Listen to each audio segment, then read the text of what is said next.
নমস্কার বন্ধুরা, আমার রান্নাবান্না চ্যানেলে আপনাদের সবাইকে স্বাগত জানিয়ে আজকে রান্না শুরু করছি। আজকে আমি বানাবো চিংড়ি মাছের মালাইকারি। তার জন্য একটা মশলা বানিয়ে নেব। এখানে 8-10টা মতো কাজুকে ভিজিয়ে রেখেছিলাম, গ্রাইন্ডারের জারের মধ্যে সেটা দিয়ে দিলাম।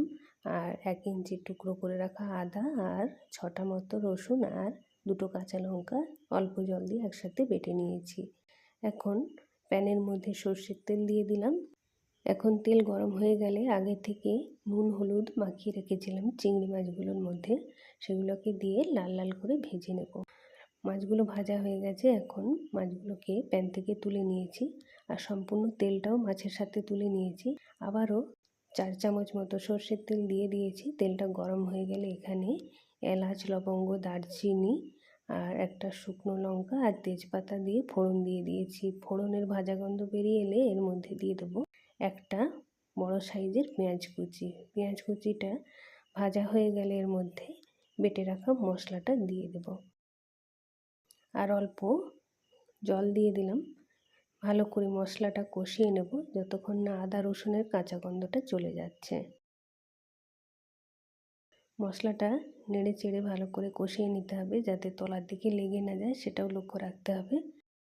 এখন মশলা থেকে তেল ছেড়ে গেছে। এর মধ্যে দিয়ে দেবো একটা মাঝারি সাইজের টমেটো কুচি আর দিয়ে দেবো পরিমাণ মতো নুন, 1/2 চামচ হলুদ গুঁড়ো আর 1/2 চামচ লঙ্কার গুঁড়ো। আবারও মশলাটাকে কিছুক্ষণ কষিয়ে নেব। মশলাটা কষানো হয়ে যাওয়ার পরে এখানে দিয়ে দেবো নারকেলের দুধ। আগে থেকে একটা নারকেলের আমি দুধ বের করে নিয়েছিলাম, সেই দুধটা এই মশলার সাথে দিয়ে 1 চামচ মতো চিনি দিয়ে দিয়েছি।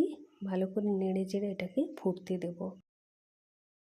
এটা যখন ঘন হয়ে আসবে তখন এর মধ্যে ভেজে রাখা মাছ আর যে তেলটা তুলে রেখেছিলাম সেটাও এর মধ্যে দিয়ে দেব। এখন এটাকে নেড়ে চেড়ে মিশিয়ে নেব। 1 মিনিট মতো একটু ফুটে যাওয়ার পরে এর মধ্যে দিয়ে দেব গরম মশলার গুঁড়ো আর 1 চামচ মতো ঘি। ঘিটা দিয়ে নেড়ে চেড়ে মিশিয়ে নেব। এখন এর মধ্যে দিয়ে দিলাম 1 চামচ চিনি। নারকেলের দুধটার মধ্যে কোনো মিষ্টি ছিল না, তাই আর 1 চামচ চিনি দিতে হলো। নারকেলটা যদি একটু মিষ্টি হয় তাহলে চিনিটার পরিমাণও কম লাগে। এভাবেই আপনারা অবশ্যই বানিয়ে দেখবেন আর চ্যানেলকে সাবস্ক্রাইব করতে ভুলবেন না।